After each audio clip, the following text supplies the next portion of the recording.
The morning she told me she needed space began like any other. Sunlight filtering through the blinds, the faint smell of coffee lingering in the apartment. I remember the exact words, sharp and hesitant. "I can't handle us right now. I need space." She looked at me with eyes that were almost apologetic. But there was a distance there I had never seen before, a chasm opening silently between us. My first instinct was to reach out, to touch her hand and say it would be okay, but I stopped myself. I knew then that pleading would only push her further away. I spent the next hour replaying her words, each repetition heavier than the last. I kept asking myself, was it me? Was it something I had done? Or was this the culmination of 1,000 little cracks that neither of us had addressed? The apartment felt suddenly enormous, every corner echoing with memories of laughter, arguments, and the quiet moments I thought were ours alone. Then came the unexpected blow. Her brother posted videos on social media. I stumbled upon them by accident. A casual scroll through my feed turned into a gut punch of betrayal. She was laughing, genuinely, with someone from her past. Her high school sweetheart. I froze. My chest tightened, breath shallow, heart racing. It wasn't just that she was with someone else. It was the ease, the familiarity, the way she looked at him that pierced through me like a shard of glass. I didn't post a comment, didn't message anyone. I just sat there, staring at the screen, letting the reality settle in slowly, painfully. There was a war inside me, anger, heartbreak, confusion, and a desperate yearning to understand. I realized in that moment how fragile trust can be, how a single moment, a single social media post, could shatter what I thought was unbreakable. Even then, I knew I had a choice. I could let this consume me, rage against her and the situation, or I could step back and honor her request for space. I chose the latter, though my heart screamed against it. I packed her belongings methodically, each item a memory in physical form. The book she loved, a scarf she had left on the couch, the small potted plant she nurtured like it was a living thing. Each object tugged at me, and yet I placed it carefully into boxes, labeling them with a precision that masked the chaos inside me. As I carried the boxes to her doorstep, the weight of the gesture was heavier than any box I had lifted. I rang the bell and stepped back, a silent sentinel as the door opened. She appeared, a flicker of surprise in her eyes, and I handed over the first box. Our hands brushed lightly, the contact brief but electric, reminding me why letting go was so agonizing. I didn't speak. I didn't need to. The silence said it all. I returned to the apartment alone, feeling the hollow echo of her absence. I updated my relationship status to single, a small act of reclaiming my own identity amidst the chaos. Yet, even as I did it, I felt the weight of vulnerability settle over me. I was exposed, raw, a heart still beating with hope even when logic screamed otherwise. The days that followed were a test of endurance. I went through our shared spaces, packing away memories, tossing some, keeping others as talismans of a love that had meant everything. Friends called, asked me to go out, to distract myself, but no distraction could quiet the questions that roamed my mind. Why did she need space? Was it inevitable? Could I have prevented it? Nighttime was worse. Alone in bed, the apartment silent except for the hum of the air conditioner. I relived the videos over and over, trying to pass every nuance of her laughter, every gesture, every glance. I asked myself how she could seem so happy with someone else when she had told me she needed space. I hated the ambiguity, the grey area where my mind twisted facts into imagined betrayals. But I hated even more that I couldn't control it. And yet, amidst the pain, I found a strange clarity. I understood that love isn't always about possession or control. Sometimes, it's about respecting the other person's journey, even when it hurts. I realized that honoring her choice didn't mean I was weak. It meant I was strong enough to let go. Even when the heartache was unbearable, I began to write again, pouring thoughts onto paper, letting ink form a bridge between my fractured emotions and the world. I wrote letters I would never send, confessions of anger, love, longing, and forgiveness. Each word was a small step toward healing, a way to process the whirlwind of feelings that threatened to consume me. The city outside carried on as if nothing had happened. People laughed, drove, argued, and went about their lives, indifferent to the storm raging within me. I envied their simplicity, their ability to exist without emotional landmines littering every step. But I also knew that my storm was part of me, and I had to navigate it, not escape it. And then came the quiet moments, those unexpected pauses in life where clarity settled. I realized that letting her go wasn't the end. It was a transformation, a chance to see myself as more than half of a pair, to reclaim my identity, and to understand the depth of my own resilience. Each day was a step, each thought a test, and each memory both a wound and a lesson.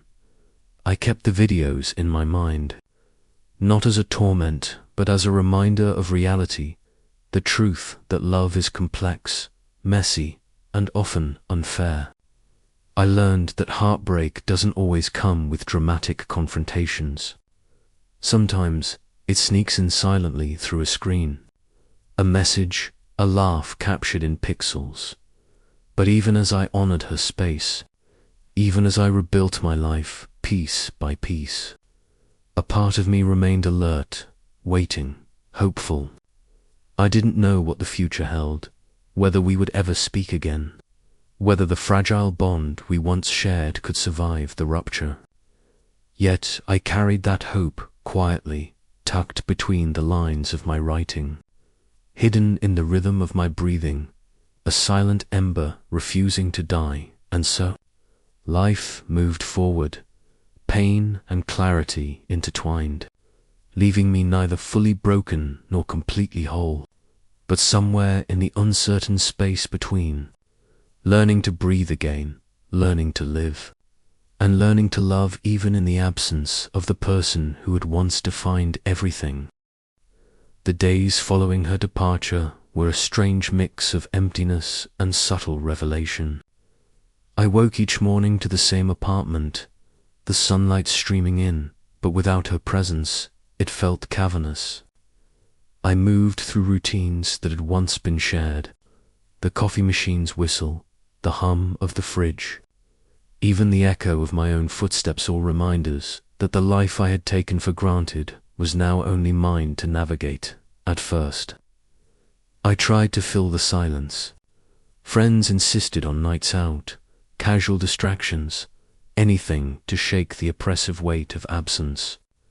I went, laughed, even danced, but each moment carried a ghostly echo of her. No matter how crowded the room, I could feel the invisible space she once occupied, the void her laughter had left behind. I realized that distraction was a poor substitute for understanding, and I began to retreat into myself. I started spending time outdoors, walking aimlessly through city streets, letting the rhythm of my steps sync with my thoughts. The world moved with relentless pace, people lost in their own stories, oblivious to mine. I watched couples holding hands, friends laughing in cafes, strangers exchanging smiles, and I felt both alien and intimately connected to it all.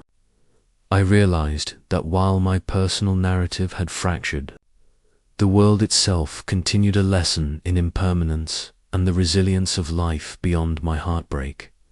Her absence became a lens through which I examined my own patterns, my behaviors, my choices in love. I revisited arguments, replayed conversations, and sifted through memories with meticulous scrutiny. Each memory, each regret, was a small fragment of a larger puzzle, a mosaic of understanding that was slowly forming. I began to recognize that my attachment had been deep, yes, but also perhaps dependent on the comfort of familiarity rather than the true essence of shared growth. Packing up her belongings had been cathartic, yet returning them to her doorstep was more than a gesture. It was a declaration of respect, a way to say, I honor your path, even if it diverges from mine. I saw the act not as surrender, but as an assertion of dignity, an acknowledgement that love is not ownership. It was a lesson in humility and grace, one that I carried silently like a secret talisman, hidden from the world but central to my sense of self. Evenings were the hardest. Alone in the quiet, I faced the lingering questions that refused to dissipate. Was it possible she had moved on so easily? Did she realize the impact of her choices? Could our love have survived if circumstances had been different? The uncertainty gnawed at me, but over time, I learned to let it exist without letting it define me. I accepted that some answers would never come, and that life's ambiguity was an inseparable part of its beauty and pain. Writing became my anchor. I poured hours into words, letting thoughts spill onto paper, unfiltered and raw.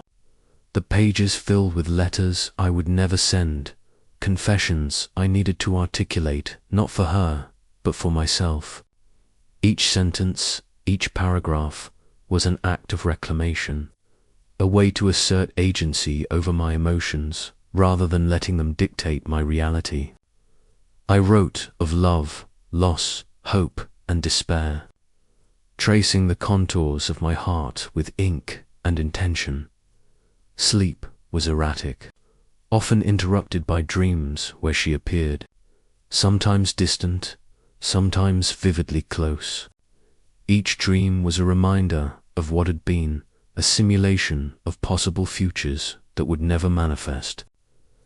I woke with the taste of longing still on my tongue, heart racing, and yet, gradually, the intensity began to dull.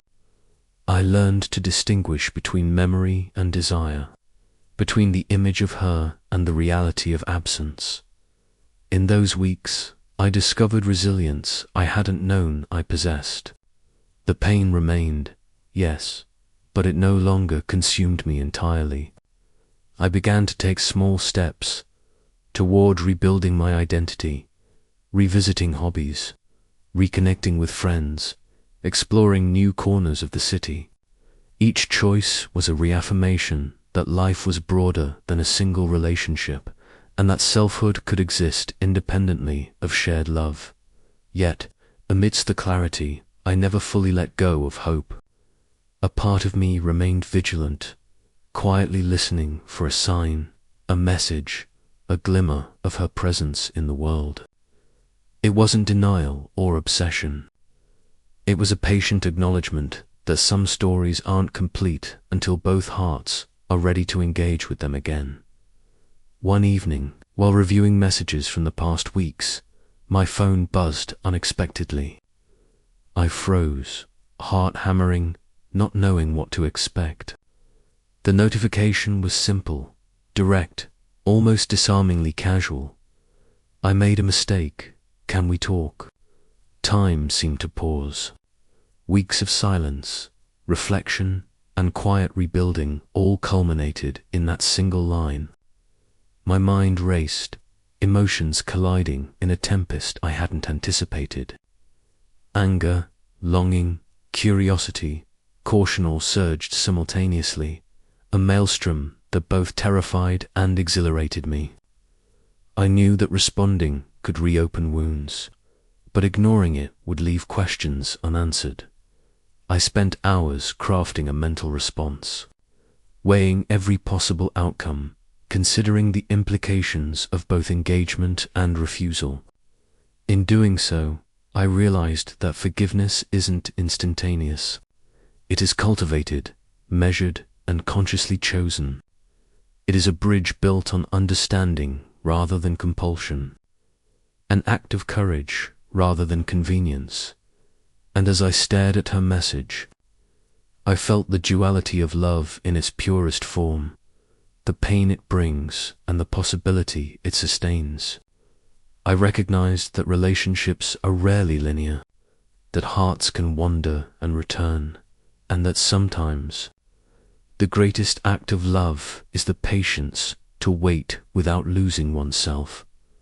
I responded carefully, choosing words that reflected honesty and self-respect, leaving space for both reconciliation and boundaries.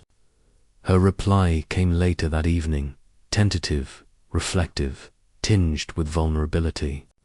And in that exchange, I felt the fragile threads of connection begin to weave again. Not with the certainty of yesterday, but with the cautious hope of tomorrow. In the quiet that followed, I understood that love is a living entity. It shifts, it grows, it demands courage, and it rewards patience. The lessons of those weeks' solitude, resilience, reflection had prepared me for this moment, for the delicate negotiation between forgiveness and self-preservation, desire and wisdom.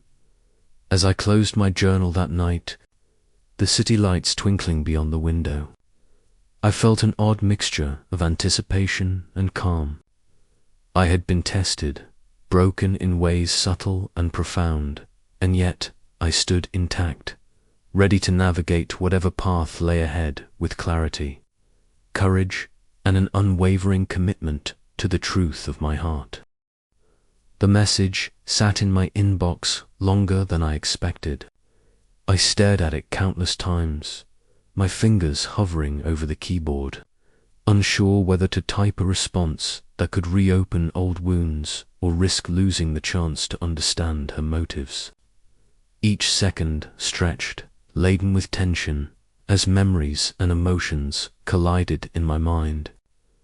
The apartment, now quieter than ever, felt charged with anticipation, as if it too knew that something pivotal was about to unfold. When I finally responded, my words were deliberate, measured. I acknowledged the pain we had both endured, expressed my willingness to listen, and set boundaries that safeguarded my own heart. Her reply came quickly, her tone hesitant, laced with vulnerability. She admitted mistakes, confessed confusion and lingering feelings, and asked for the chance to explain herself in person. My heart raced, a mixture of hope and caution entwined, because I knew that what lay ahead would test every ounce of patience, understanding, and emotional resilience I had cultivated. Meeting her was surreal. She arrived with a nervous energy, her eyes darting to mine, searching for some sign of what remained between us. The first moments were awkward, the air heavy with unspoken words, memories, and the weight of weeks spent apart. We walked, talked, and at first circled each other's emotions like hesitant dancers. Gradually, the conversation deepened, peeling back layers of misunderstanding, insecurity, and fear. She told me about her struggles, the doubts that had plagued her, and the emotional entanglement with her past. I listened, absorbing every word, recognizing the fragility of her journey while also acknowledging the consequences it had imposed on us. I shared my perspective too, not with accusation, but with honesty and clarity, revealing the hurt, the confusion, and the growth that had occurred in her absence.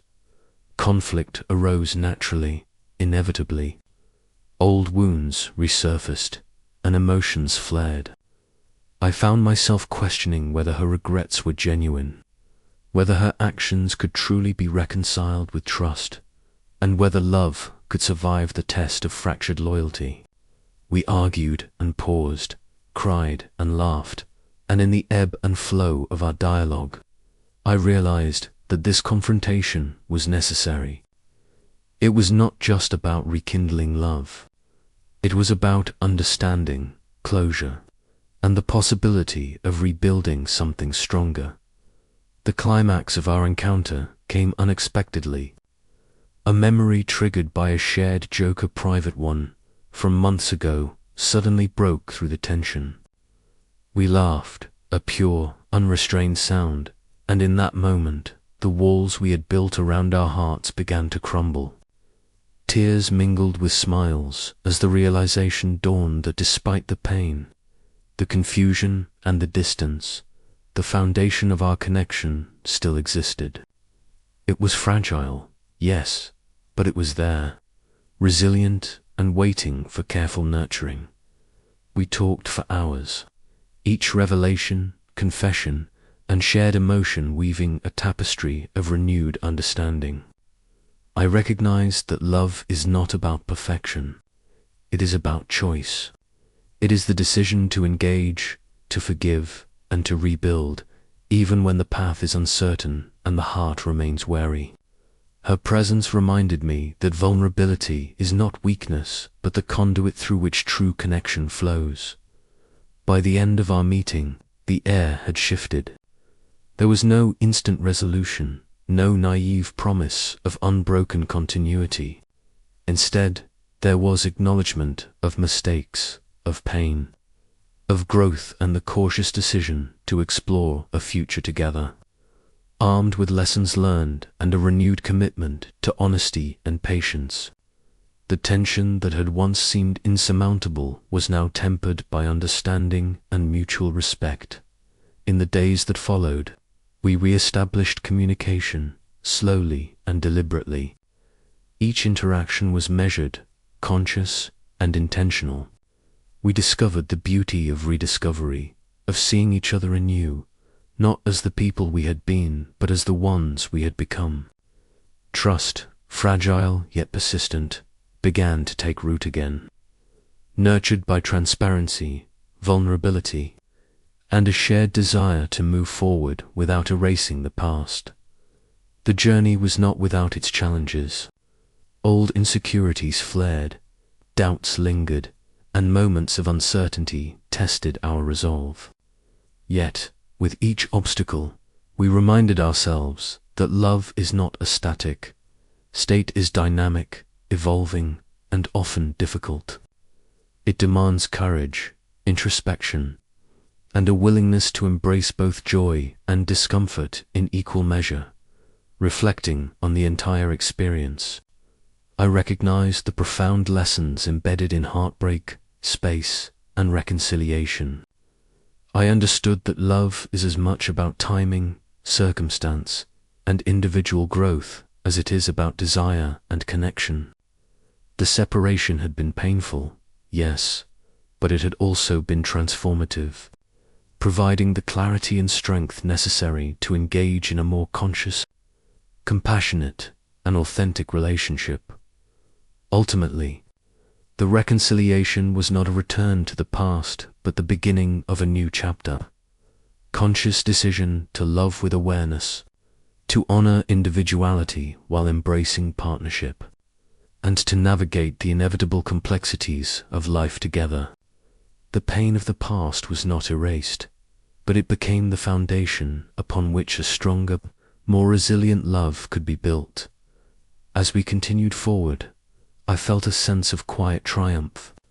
The heartache that once threatened to consume me had been transformed into understanding, the silence of absence into reflection, and the uncertainty of distance into clarity. I had faced betrayal, honored boundaries, and embraced solitude, only to emerge with a deeper comprehension of love's demands and rewards. standing together one evening, watching the city lights flicker, I realized that love is not about possession, control, or certainty. It is about presence, choice, and courage. It is about being willing to face the unknown with another person, to embrace both vulnerability and resilience, and to understand that the journey itself, messy, painful, beautiful, is where the true essence of love resides. And so, we moved forward, not with naive optimism, but with conscious commitment. We carried our scars as reminders, our lessons as guides, and our renewed connection as a testament to the power of patience, reflection, and unwavering hope. In the end, love was not about perfect timing or flawless fidelity. It was about two hearts willing to confront pain, forgive, and choose each other again.